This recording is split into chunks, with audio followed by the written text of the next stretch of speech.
Yeah. Fuck yeah.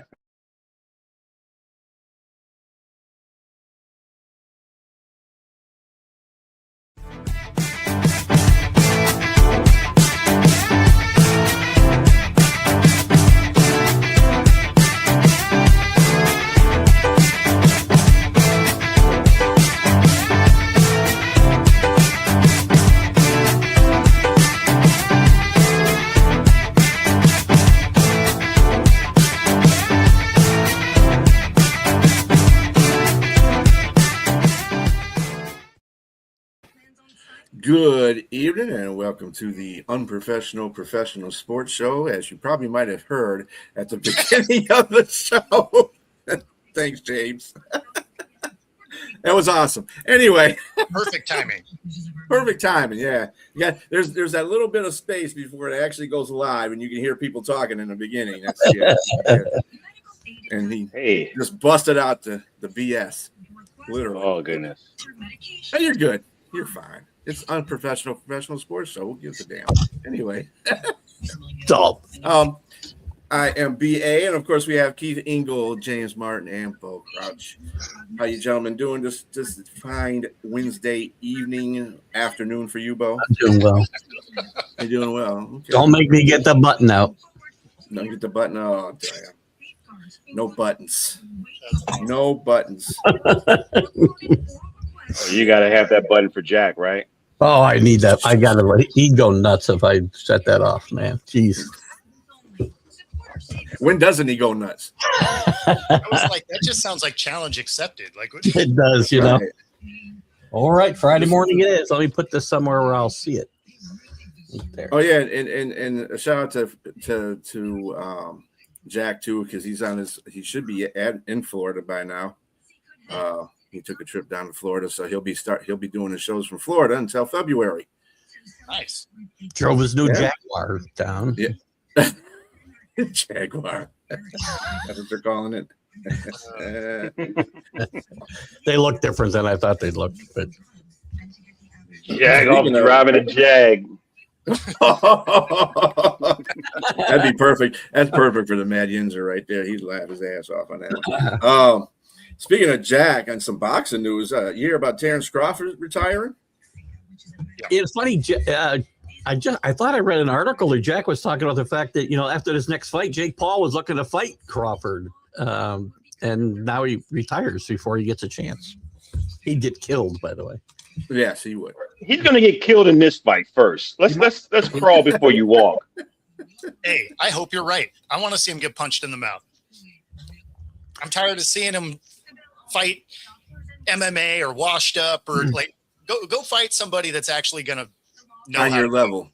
Yeah. Mm-hmm. I just don't know. I just hope I'm not watching the first round. I'm seeing Bo's updates on the sixth round when I'm watching a fight. Oh, is it on Netflix? This guy, Joshua, knocked out Francis Ngannou. Yeah. That says enough for me there. So I just think that, I don't know. Maybe he's biting off more than he can chew. I'm not going to be surprised. I guess I will be surprised if he holds his own against Joshua. I'm not saying he's not a good fighter. He's a decent fighter. Again, you mentioned the has-beens and never will be's that he fights. It's a disgrace to boxing. But this is what boxing is right now. This is where all the money comes in. It's the internet. This is an internet sensation. Fine, he can box a little bit, but Joshua's a seasoned fighter, a real prize fighter. So I think what the problem now is because the WBC ranked him. So now you have to fight somebody. Like you can't keep fighting guys in the, UFC and like other obscure locations, football players, guys that haven't boxed in, 15 years. Now you have to actually box some real people, because if you're going to be ranked and you're going to move someone that's been fighting down the ranks for you to be in that rank, you better start fighting some real people. How far do these rankings go? Where is he ranked? I don't even know. He was ranked 15th. 15th. Yeah. That tells you how bad boxing has become. Well, 15th. So the guy that was 15th was pissed. How bad? Oh, the guy's six. What is that? How far they go? 15, by the way. No. I don't think so. I think they go deeper than that. Let me find out. They go to like 100, don't they? Let's just use the Googles here. I mean, anybody ranked below Google it search gotta be like livid. Well, Let's see. We're looking to see where Jake Paul is. Paul. No, that's a Fake good. I Paul. like that. Fake Paul. That's what we're calling him from now on. Fake Paul. 15th. I don't think that. I think that's more outrageous than anything I've heard today. Jeez, 15th. Come on. Go on with his show now. After hearing this, sports is dead to me. I mean, boxing's been dead for a minute. Oh yeah. Dang. I can understand why now. Well, let's just get it out there. That's only Boxing list. hasn't been dead. The heavyweight division has been dead, and it's just Yeah. now. It used to be the creme de la creme. It used to be what you It want to watch. does. That It does actually stop at 15. 15. Oh. Yeah. Yeah. So who was? the So who was W- 15th? the WBA rating for him is 15.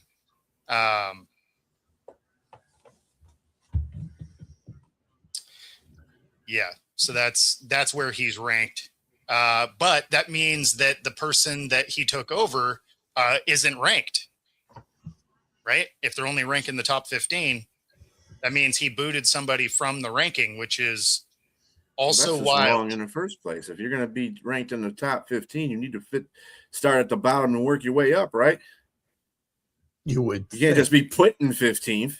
That's jackass. Apparently, you can't. Where's Joshua? Like, I agree, it shouldn't, but apparently that is not how it Yeah. works. We don't know where Joshua's ranked because I'm guessing he's below 15. So Who? Joshua, no, he's got to be in the top 10. is he?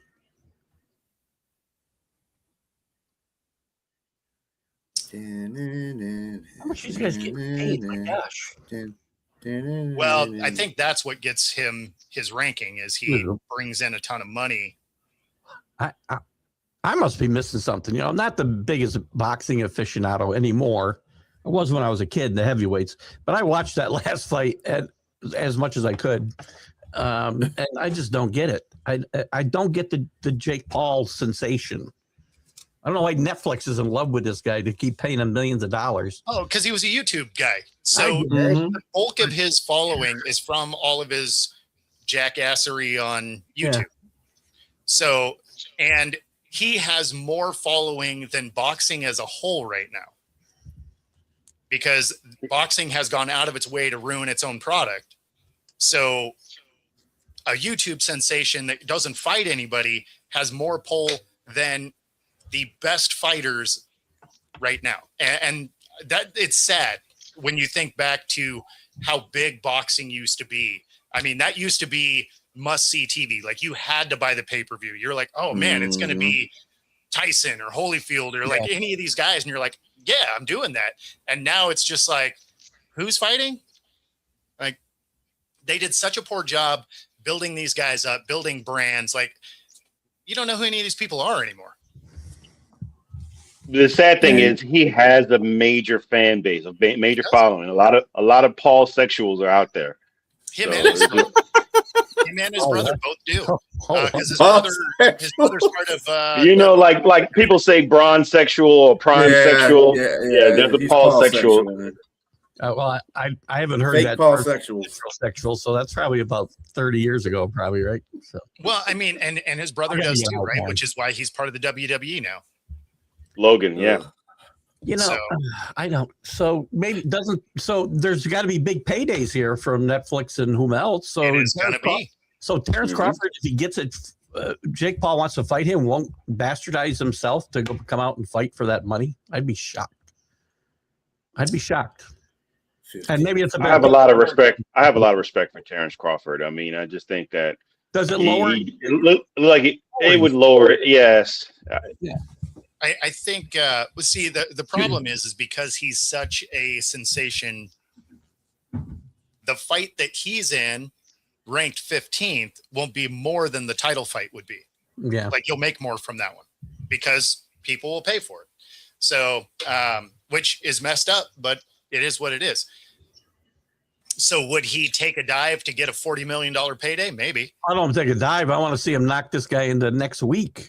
I think that's what the money. That's the draw. Yeah. That's the draw. Yeah. Yeah. And so you have the question. Major. I mean, specifically, is someone going to take a dive? That's the main question. I mean, like when you watch Tyson bite his gloves rather than swing, he was not allowed to swing. Right. Because Tyson has enough crazy left in there that he would have at least thrown punches. Or shoot an ear off or nose or something. Right? Like, I mean, maybe he doesn't connect. Maybe he's just old and it is what it is.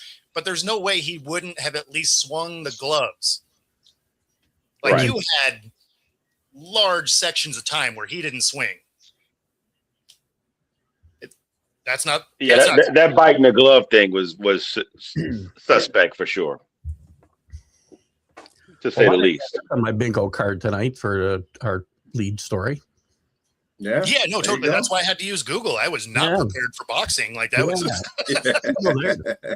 Hey, I gotta throw out a crumb sometime. Gee, it feels like a group effort to like have some kind of professionalism on an unprofessional show. Sure. Nice little monkey wrench in the machine. That's I great. mean, There at you least go. we started That's with right. the F-bomb, so Right. that's how we got. Hey, completed. Yeah. I'd like to see Jake Paul get hit in the face so that he has to call Jake from State Farm. That's what I need to see him do. he does have a very punchable face. Yes. It's kind of like a few NFL coaches I know too. But Ooh. speaking of NFL, I had some wives that said that about my face. So, who said that about you? some wives of mine. Some wives of yours? Whoa, Okay, bro. that's a whole different show. Not the current one. Not the current one, but I learned to bob and weave. We gotta write a book, Keith. Another lifetime. That was a lifetime ago. That's another show. That's a whole show right there. You got to get with Jack as a ghostwriter for yourself for your book. Yeah. There you go. We should start what's that guy's name that had all the crazy shows? The Cincinnati mayor. What was his name? Just died a year or so ago. Come on, you guys all watched it. Cincinnati, and it's coming. Come on, you know what I'm talking about. The guy had all the fights on the show. Oh yeah, I can't remember his name. Oh my God! Google that, Bo. Maury Povich? Or? No, not Maury. Oh. He came before Oh, Maury. Jerry Springer. Or Jerry. Oh, Jerry Right. Springer. Got Oh, it. I forgot Yeah, he went okay. to Cincinnati. I was not. I wasn't Yeah. picturing where you were going here. We need to launch a Springer show. I think is what we need to do. Yeah, there you go. I think what Hosted you by- with the information you just divulged, that might start a Jerry Springer show. Yeah, there you go. Anyway, My in life. the NFL, Tua got benched. Ewers is starting. Yeah, why? I don't know why people are surprised by this. Why I'm would not. I'm not. I don't care, to tell you the Well, truth, no, because I like really they're don't care about the mathematically out. Dolphins. See what but- you have. Yeah. See what you have in the rookie. Like But that, do you, that makes all the sense in the but on world. the other end of it, though, do you think this might be? Is this? If Miami finds out, if Ewers plays pretty well, do you think Tua will be gone? Not a chance. Not for next year. No, because the cap hit is way too high to lose him this next year. They have outs the year after, so he's on this roster for 26 anyway. So 54. what's that? 54. Yeah. He's got a $15 million option bonus. I mean, it's like 39 and 15 and Well, and if 3 they were and to, 23 and 27, all guaranteed. yeah, and if they were to try and just do it, not only do you have that guarantee, but the cap hit's like 97. 99, yeah, with the 99 million. This is out of control. Yeah, like there's no chance that you do that. But at the same time, you have a guy that gets hurt getting out of bed. So you might as well see what you have in the rookie and not risk him getting hurt over the last 3 games. You're not playing he's for anything. He's leading the league in interception. He's got 15, so he threw his 15th in his last game. He's, So, why not? he's also no good besides being able to get hit or getting hit, or getting hurt. He's no good. Well, that's a big thing. Yeah, he's not really. So, good. and I mean, you got other teams doing the same thing. Jaden Daniels, he's shut down for the year, right? Mhm. I mean, yeah, he has the elbow injury, but they were saying he was eligible to play, but they're pulling him for the year. He's done. I mean, once you're out of contention, there's really no reason to beat these guys up, especially guys that are either hurt or have a tendency to get hurt. Miami, you got the rookie, might as well see, right? Because it's not like he's a young rookie. And if Ewers plays well, why wouldn't I let him compete with Tua next year? I don't care what kind of money I got to pay him. He can carry a clipboard for that money. Oh, no question. I'm just saying you can't get him off the team. Yeah. But yeah, I mean, if Ewers is better, sure. Why not? Ewers did play. I think didn't he play a game this season? Didn't he play one game this season, or did he play like coming in relief? He can't eat relief. Yes, he was a backup. Yeah. I think he didn't play too bad. He wasn't great, but he didn't play too bad either. I mean, the problem with a Ewers relief. is he also gets hurt.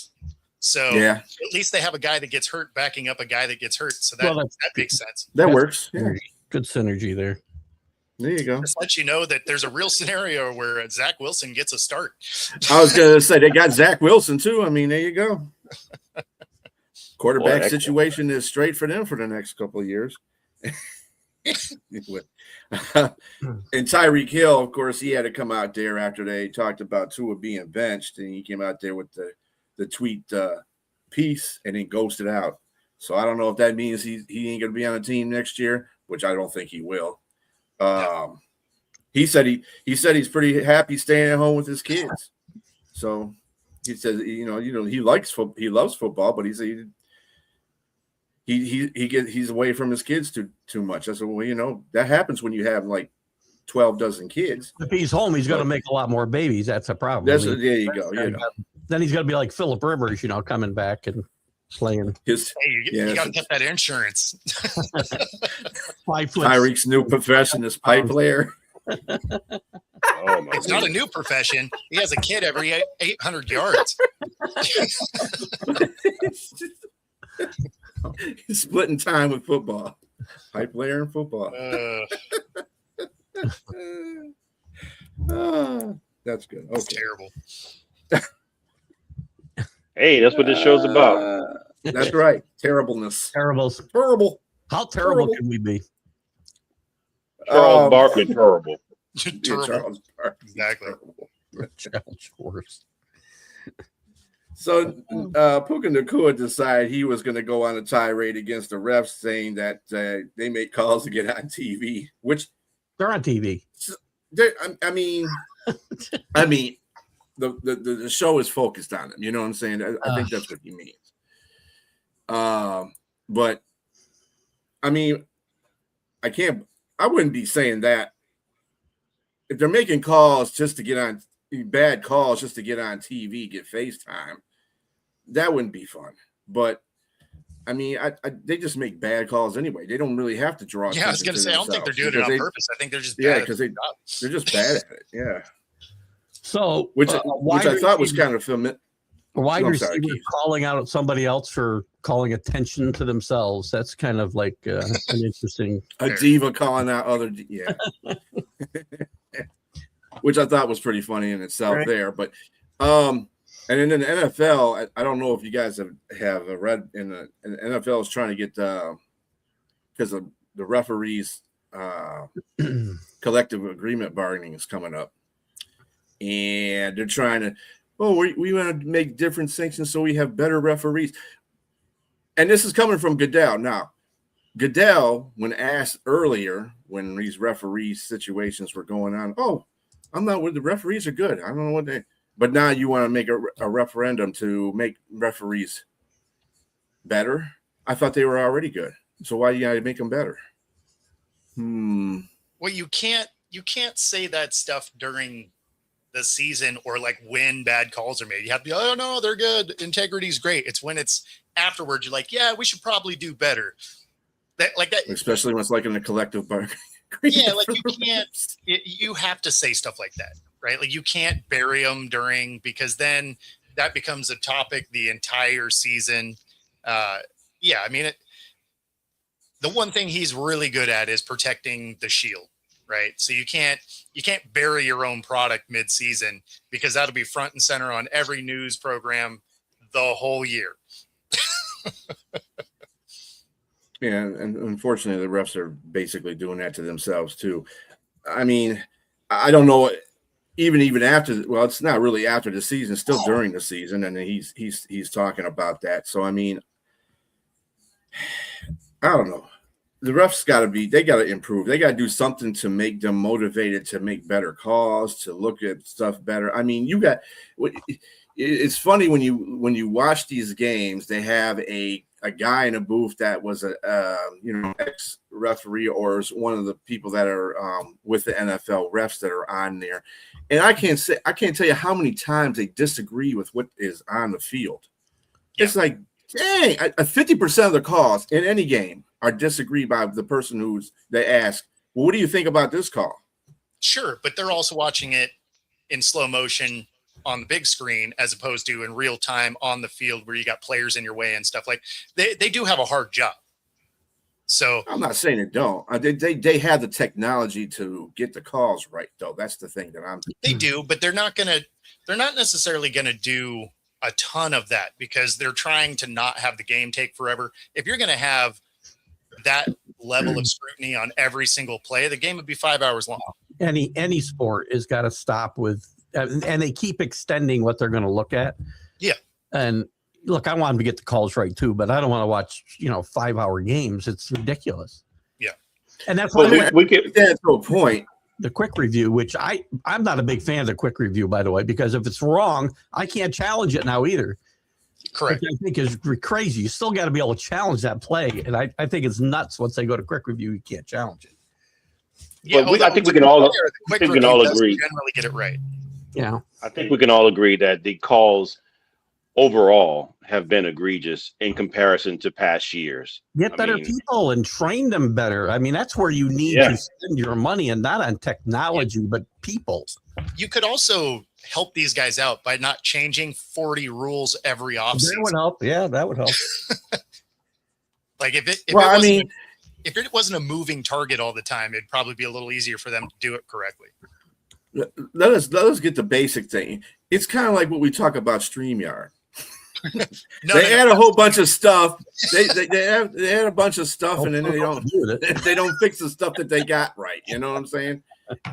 It's the same thing because I still don't know. I don't know what a touchdown is because I guess kneeing 2 yards before you get into the end zone is a touchdown now. So I mean, you knee on it. I understand that one. And who knows what a catch is anymore? I don't know.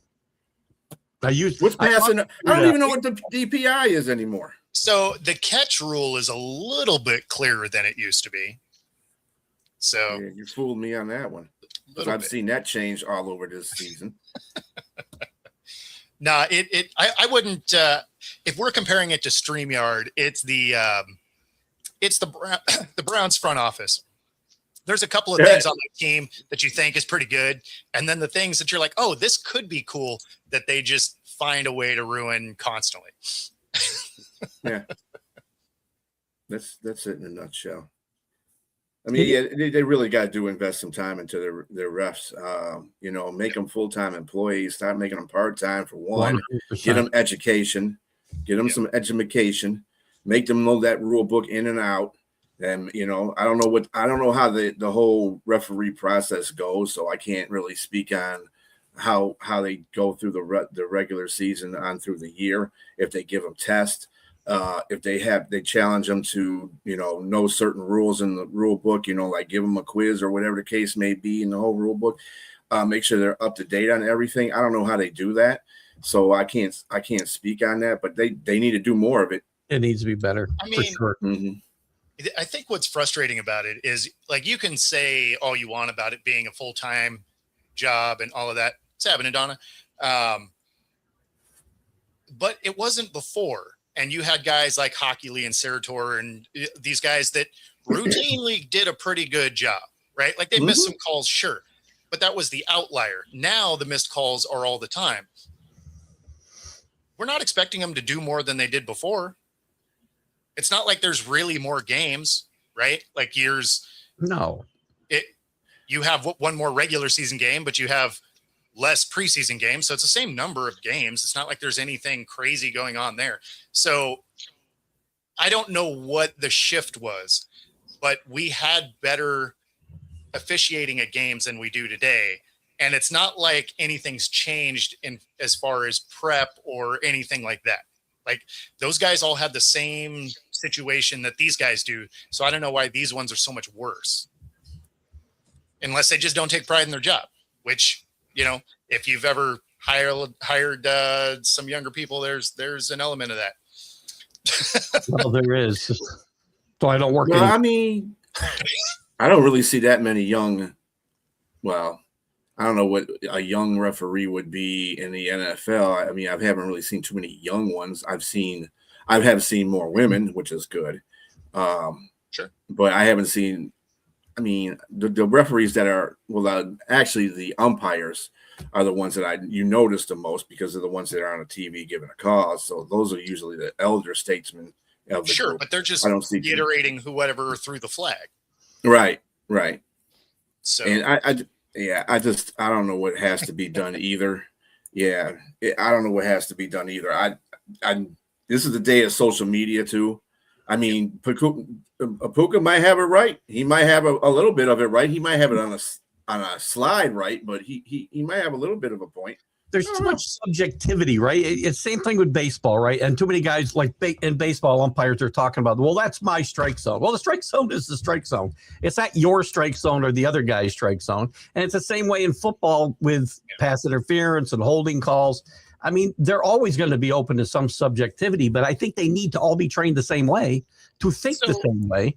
The only thing that I can kind of counter that with is if it's your strike zone and it's the same all day for both sides, then you can live with it, right? Because you know what it is. And similar with the NFL, if you got a guy that's really calling something tight or isn't calling something, as long as that's true all day, you can adapt to that. It's when this isn't a call until the last 5 minutes of the game and now it's a penalty. That's a problem. Or not. Exactly. Right. Or with baseball, it's like, okay, this has been a strike all day. Why isn't it now? Yeah. So that's where I have a problem with it. Like if you're going to have an expanded strike zone or misshapen to a degree, but it's the same all day, cool. You know what that is, right? As a hitter and a pitcher. In football, if it's you can hand check and they're going to let you play through it, cool. Or if they're not, right? Like you have to adapt to that. But if it's we've been hand checking all day and now it's holding or pass interference or illegal contact or whatever they want to call it, well, then that's a problem. It's like, well, where was that call for the last 50 minutes? They're way too inconsistent, especially with pass interference calls. Way too inconsistent. Mm-hmm. No, I'm not irritated by that one at all. Right. Well, I still don't believe that, but I don't know about all that, but I just think it's just lackadaisical. I don't think that they're just bad. In this day and age, it's a show me the money age. So I wouldn't be surprised if these refs just need to get paid more so they can pay more be more focal on their job. Maybe that's what they're looking for. I don't know. We'll find out in this next collective bargaining agreement. I think some of them would like to be the full-time employee because then they don't have to have other jobs, right? Because I mean, when you think of some of the other guys that were prominent figures before, Hockey Lee, I believe, was a lawyer, right? Yeah, mm-hmm. Like he had his own thing. So the NFL was a side gig to him. I've been hearing this since I'm 10 years old, though. For like 55 years, I've been hearing the same thing. Make them full-time referees or full-time employees. And how can it not have happened yet?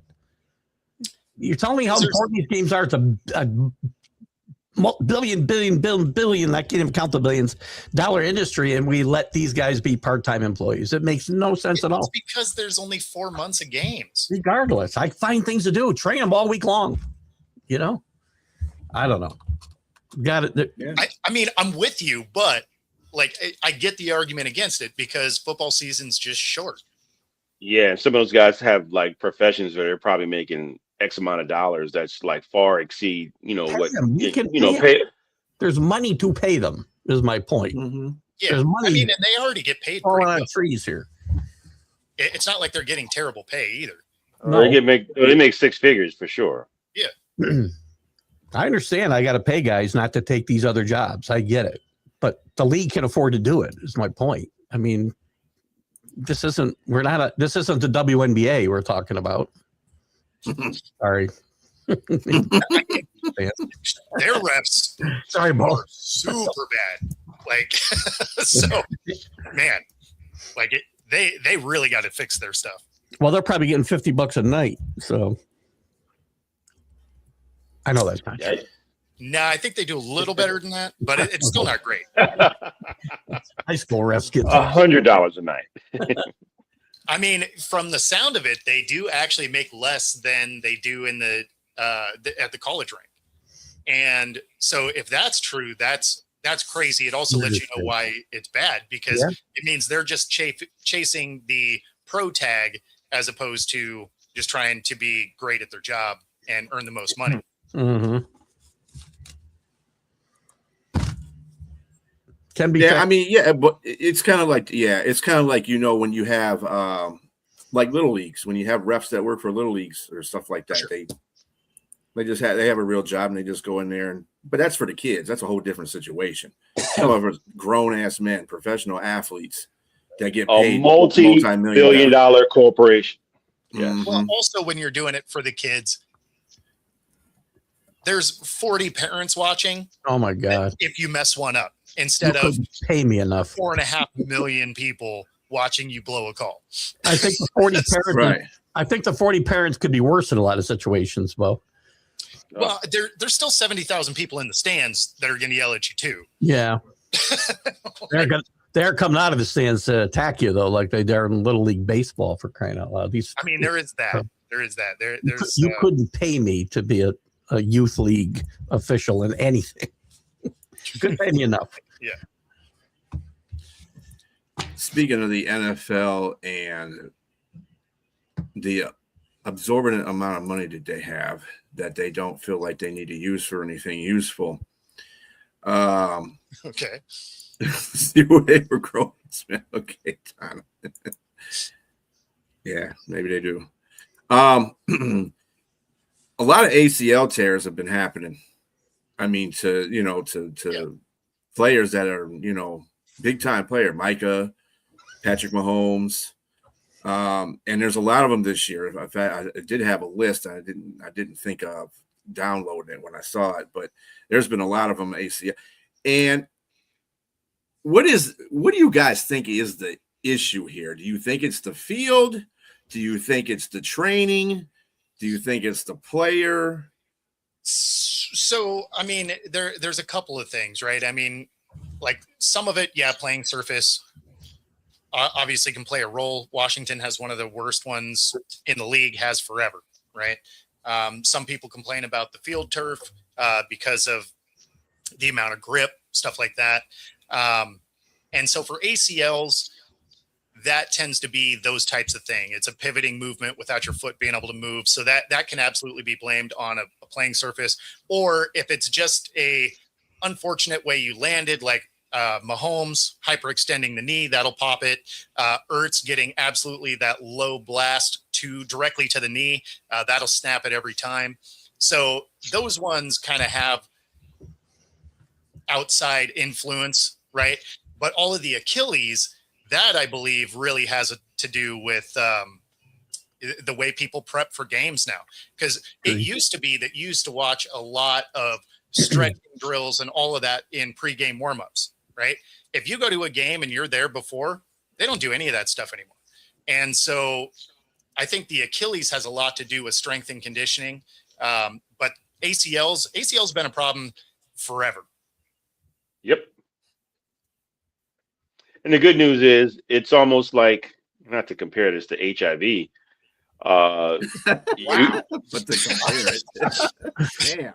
Yes, but you can live with it now. You can play. You can come back and bounce back from it. Is my question. My thing is, an ACL is not a death sentence to your career like it was in 1950 or 60 or something. Like Gale Sayers, who was still a modern marvel, but he wasn't the same guy after he tore his ACL. Boobie Miles in Friday Night Lights, tore his ACL, wasn't the same guy. You just. Yeah, so now the way surgery is now, you look at a modern marvel like Adrian Peterson. He comes back in 7 months and gets an MVP. So it's not like it's a bad thing now. You don't want it to happen at all, mind you. No. But these guys are far more supreme athletes. When we talk about ACLs, I agree with Bo. You're more supreme athlete. So the faster you move, the more lateral movement you do. I think it's harder not to have those type of injuries. But having an Achilles tear, that a rupture, you see, like we saw basketball, there was so many guys that had it. They just don't do everything they used to do anymore to prep for that. I agree. It's just it's bound to happen for those types of injuries. But even with saying that, these guys still bounce back from Achilles. I mean, the recovery now and the surgeries are just impressive what they're able to do. The medical technology, to your point, is fascinating. Like it is so good comparatively. Because back in the era where an Achilles, where your ACL potentially ends your career, an Achilles was a guarantee. It was done. It was a wrap. Yep. Like as soon as that popped, is like, well, hope you like selling insurance because football is done. And now, you are a year removed. For real. That was the next level, like punch up. I was not ready for that. James, a whole different level today. It's good thing it's not 1989 or something. That would have been. But in reality, yes, bringing that up, the HIV. I hate to even bring it. I mean, working in the medical field, you can live with it now. They have billboards that show people with HIV. They're like, I got HIV, but I can live with it now because it's not showing up. So it's more curable, for sure. Well, it ain't curable. Well, you just don't. It's your T cells are up in there. Yes. Yeah, it's not a death sentence. It's not a death. Yes. That's, I don't know. Read that right off the billboard, did you, Bo? Yeah. Magic. The only reason why I asked about that whole ACL thing and how we got on the topic of HIV. But anyway, they have gone up actually. Sure. In the years. Yeah. It's more and more frequent. Even concussions have maintained a manageable, a manageable level since, they incorporated all these rules and the season and stuff like that, not having too many preseason games. But here's the thing with it. Like, so of course concussions haven't continued to rise because there's specific rules to protect against that. You're not allowed to lead with your helmet. If you even have accidental helmet to helmet, it's a 15-yarder. If you get two of them, you can get kicked out of a game. So, I mean, there's so many things that are built into the game now to help limit your ability to get concussions. When it comes to ACLs, these guys are bigger, they're faster, they're stronger, but they're still within the confines of the shape of the field. So you're getting all that more mass and speed, and you're still cutting the same way. So it's not like the bone structure and the ligaments are bigger and stronger. The muscles are. The speed is higher. The ligaments are the same size. Like, it's not like these guys are now giants or something. Like, they're still normal-sized humans. So although they're better athletes, the rubber bands didn't grow. Right. And there nobody really tackles. They're human missiles coming at you, right? Exactly. And these they're going to hit you at weird angles and not wrap you up and tackle you like they would have before. Yep. So. I mean, I had this conversation earlier with a friend of mine about the evolution of the football player in the last 30 years. I mean, is it really that they're fat? I mean, I don't know if they're just faster. I don't know if the game is faster. Evolution is something that you don't. Evolution takes time. So I can Okay. tell you, some of it comes with the training, because it used to Yes. be that you would play multiple sports as a kid, Mhm. and you wouldn't really focus on anything really until you got into college. Now you have kids at 10 years old going to football camps. They'll have 10,000 throws in before they get to college, right? Which is insane. And all of this specialized training absolutely makes you faster and stronger and more reps and whatever, puts you ahead of time. So when I played, my 40 time was a 4.34. Okay. Come on. That was elite speed when I ran it. That's not anymore. Like, Well, it ain't bad. when you look at the That's still combine, pretty fast, brother. you might I have can't- one. Well, no, it's still fast, but like when you look back to when I played, you'd have like a guy or two at the combine that might run a 4.3, right? And now you probably have 20 guys running a 4.3, and you might have 2 people dipping into the 4.2s. I know some guys that fast to the buffet line, man. Just For real. No, but what my point is over the last 20 years, yeah, people have shaved significant time. They're faster. They get more reps at stuff. Like, they're more highly trained at the positions. So are they a better athlete? Sure. Are they a smarter player? You could argue no, but but the rules have changed in a way they don't necessarily have to be. So, but no, I mean, it's how specialized all of that training when they're younger has become. True story. Year round. College players train year round. They're in the training facility every day. And so if it's all natural, they're going to get bigger and better. Tom Brady ran a couple of 4.2s, by the way. They were in the same 40, but yeah. I knew he was going to say that. Put them together, right? It's just kind of weird looking at the injuries. Like, for instance, my team, the Lions, they have a lot of injuries. They're like one of the top 3 teams in the league right now that have a lot of injuries. I don't know if that's because of the playing surface. It varies from what it is to ACLs, Achilles, knee injuries, a lot of knee injuries, a lot of impact knee injuries that they're having too. I think for you, it has to, having a one-off year of it, I would say, oh yeah, it could be playing surface or something like that. But considering you have had multiple years of an insane amount of injuries across all positions, that makes me look at your strength and conditioning coach. Correct. Because some of those guys that have those injuries, they don't do a ton of running, right? Like, some of those guys are in the trenches. Those aren't guys that generally get it unless somebody rolls into the side of their knee. And so, but when you have the amount of injuries you've had really over the last 3 seasons, you have to be looking at strength and conditioning coaching at this point, because there's no way you can have that many different guys in that many different positions all having similar injuries. I have to disagree with Donna about that, because the rules have been in place to protect players. I mean, in regards to that area, people so much. It's a violent game, and people are going to get hurt. Yeah, it's just, I think it's just too many variables. I think the biggest thing is the earlier thing we talked about is more so the explosiveness and the change. And when Bo said the evolution of the game, not the player itself. I agree with you, BA. It takes a long time for the human body to evolution. I mean, it would take forever, but how the science of the game has changed. That's what I think that's what he means. Yeah. Yes, and everything, and how we treat how we treat the body and how we train it and go through the rigors. Now, the guys are more explosive, they're faster, they're bigger, stronger.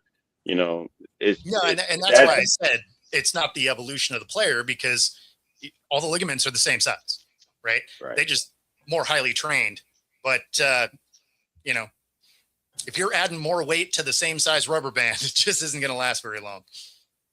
When you look at track and field, for instance, we talk about Jesse Owens and how his style of running. He was naturally fast. He was a gifted runner, but he had a style of running where it's different now. Now the guys understand, when you look at science, environmental science or physical science, when you look at the plane, we talk about drag, thrust, lift, and all the different types of things.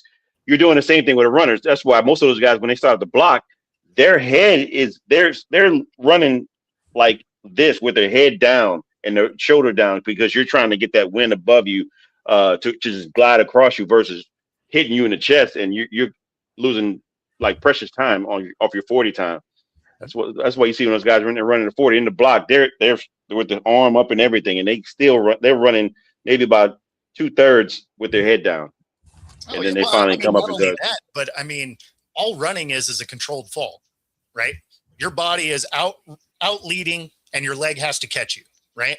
And there's body mechanics as far as how far do you want your leg to travel in front of you, because if you go too far, you actually slow momentum down. So I mean, there's just a lot of body mechanics that goes into having a good 40 time. It's one of the random things that I get paid to do outside of this stuff is teach people how to run. Oh, cool. Yeah. So, helping football players. So little one-off things that I've done. All right. I have trouble with stairs. Knowledge. There. Well, if I fly it out here, can you help me with stairs? Because I have trouble with stairs. I can work with technique. I can't work with joints. Like if they're just garbage, it just is what it is. And I only say that because I only say that because you're 100 years old, Keith. My stairs don't feel. And you're welcome, Donna. That was the professional part of the show. Hey, we touch on it sometimes. Yeah, we do that. Yeah. Until we had the whole stair thing go on with Keith, but okay, that just broke up the monotony. Well, so this one isn't like way out of the realm of stuff. I played football till I was 30, right? So I mean, you know, it's people that I know that have kids playing football would ask me to do, you know, one-on-one training or stuff. So it's not something I ever did commercially, but you know, I love the sport, and so doing stuff like that was always fun. Well, maybe you can come be our strength and conditioning coach there, Bo. I mean, it couldn't be worse. So, yeah, one of my co-hosts thinks that's the whole problem too. Is you need to fire the strength and conditioning coach. Maybe that's what they need to do. I don't know, but that and really, it's not really been offense. I mean, we've had more offensive injuries this year, but last year we didn't really have any offensive injuries. It's been the defense. It's been focused on the defense. Whether it's the defensive line or it's the defensive backs, both years, it's like, what the hell's going on? But I guess it is what it is, and I hope they figure it out because I'm really getting sick of this. Anyway, flipping into games, not having my full potential of players on there and showing what the Lions can actually be. I got to be in there with Jack the plumber and Bob the builder. Out there, playing football. I don't like that too much. But anyway, Burrow, is he really on borrowed time? Do you think he's contemplating retirement? No, I think. Oh, go ahead. No, go ahead. I just think he's kind of forcing his hand the way Carson Palmer did. 100%. Took the words right out of my mouth. Straight, yeah. And I'm not mad at it. Right. And the good thing is Cincy will probably let it happen. Whereas the Lions, when you had a couple of players that wanted to get out there, like, yeah, we're not going to let that happen, and they retired. So you get one way or the other. But the main takeaway is they're not going to play for you anymore. So you can either have them end their career early or you can let them go somewhere else. But either way, they're done in your building. And I get it. So, like, if you're Burrow, I fully understand. Like, if you got to put up 45 points a game to have a shot at winning, that doesn't even guarantee you're going to win. 45 is like that benchmark so that you could win, because the defense can never get a stop. The offensive line has never been ranked better than 27th since he got there. So, I mean, he's only had one decent defense the whole time, and they got to a Super Bowl. It's progressively gotten worse every single year since he's been there. So, of course, he's frustrated. James is chopping. This is the problem I have with that. You were paid to be the highest. I mean, you were paid as at the time the highest paid quarterback at the time, and your defense was never good. It was never good when you were there. So, and you had Carson Palmer in your ear before, and you knew this. You actually you didn't advocate for your defense to get better. You advocated for your offense to get better by paying your two wide receivers. So I got a problem with that. I mean, stop pouting. This is what you asked for, and you're getting the money that many guys that that are playing in the game aren't getting that kind of money that are playing. So this is what it is, man. I mean, it's that you play for this organization. You got drafted by them. You didn't have to sign that contract. You could have went in free agency and went somewhere else. This is what you kind of knew what this was. So okay, by the way, I'm just saying that's what he's doing is trying to leverage his way out of town. Yeah. And I'm not saying it's okay. He's got a contract, and if he doesn't want to fulfill it and they don't want to trade him, he can go home and exactly live on what he's already made, which they'll live very comfortably. Yeah, I mean, we got the beards in the house. Nice. Yeah, no, it's. I'm not saying it's great by any means. I get the frustration level, right? Because when you have the worst ranked defense in the league, and last year you can't make it to the playoffs having an MVP caliber year. You got a Triple Crown winning receiver, and your defense can't make a stop. It's not even like they're just below average. Like they can't stop anything. I mean, a traffic cone, someone might trip over. These guys just straight get out of the way almost. So, yeah, I get some of the frustration, but you got paid, right? So that's on you.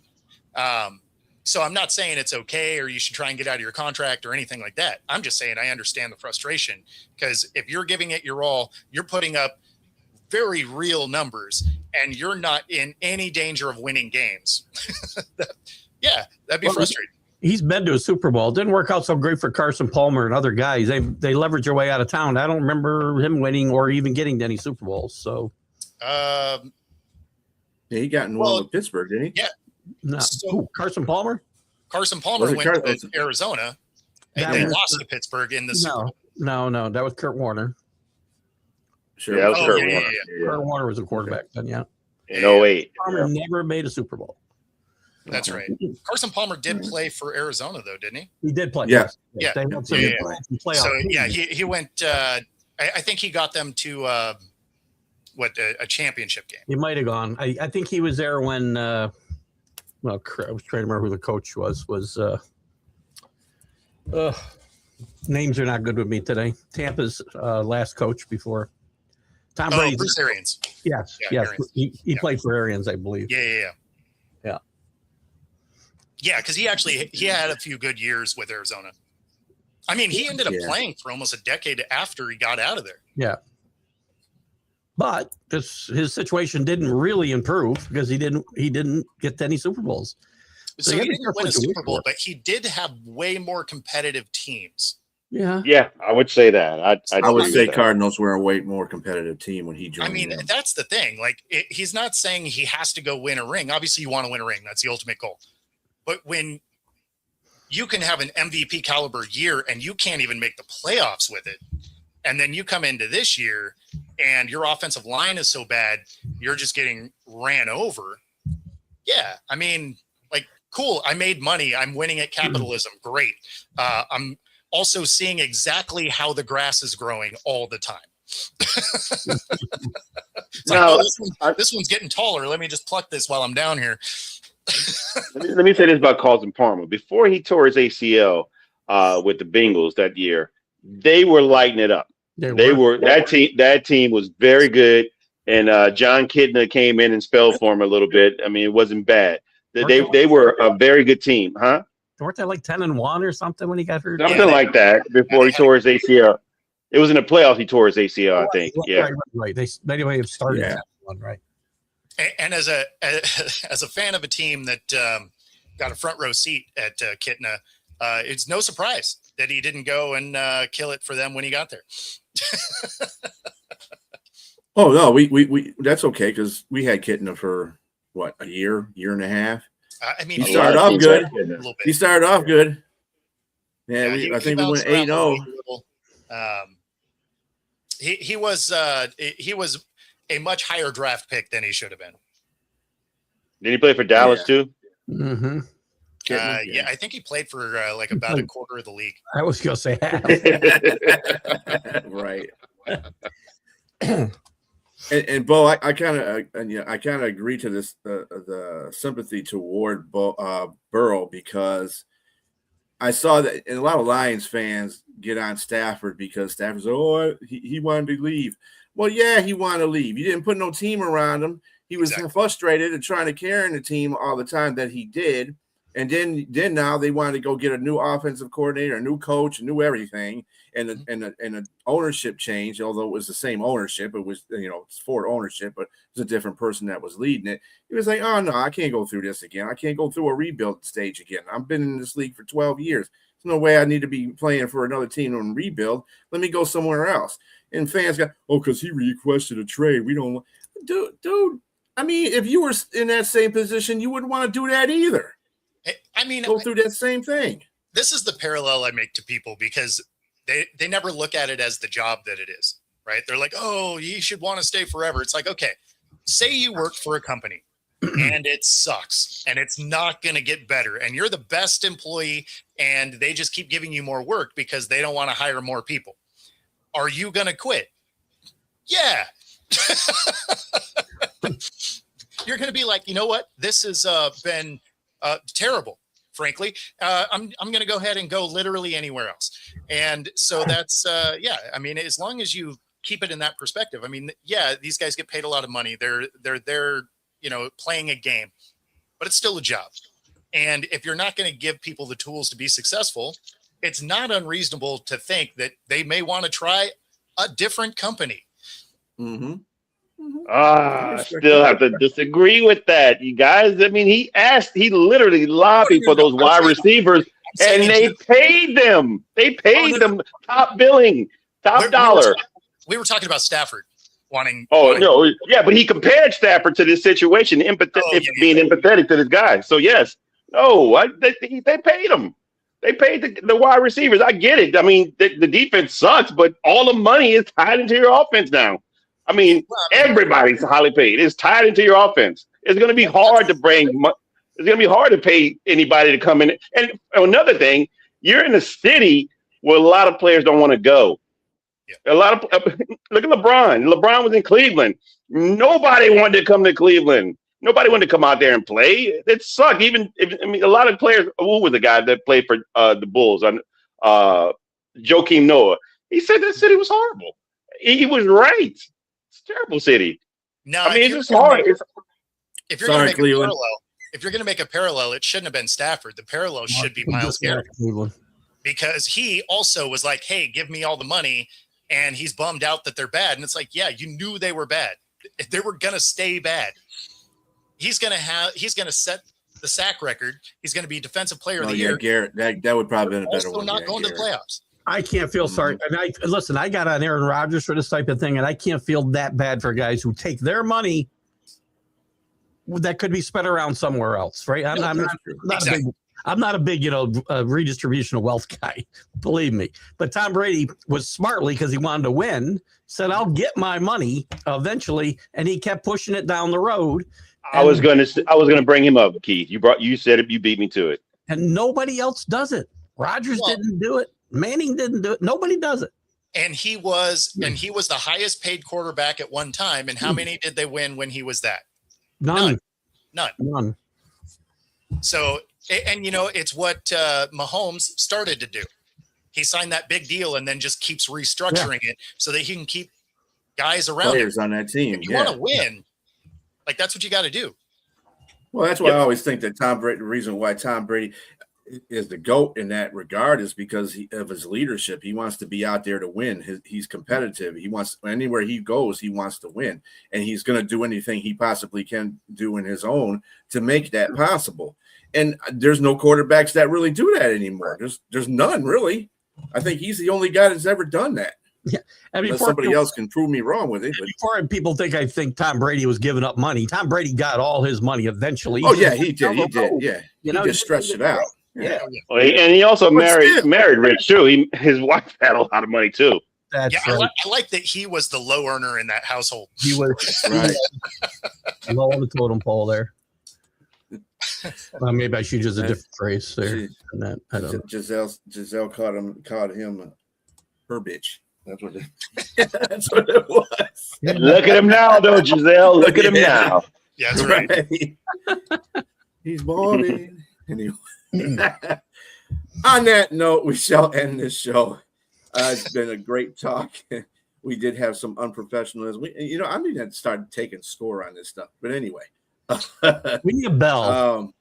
yeah, just write it down. Yeah, it's Write a kind of like a teleprompter or something. Yeah, for Tom Brady. Yeah, he got his in the end.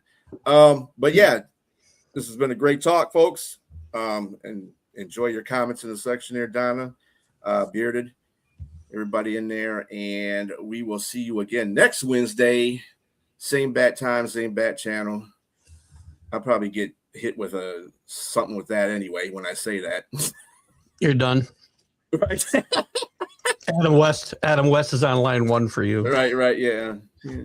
Copyright infringement. I said that. If Adam West calling anybody, I'm hitting the screen. I'm out of here. If Adam West is calling, That's what I was thinking. I was like, Yeah. I'm tapping out. Right.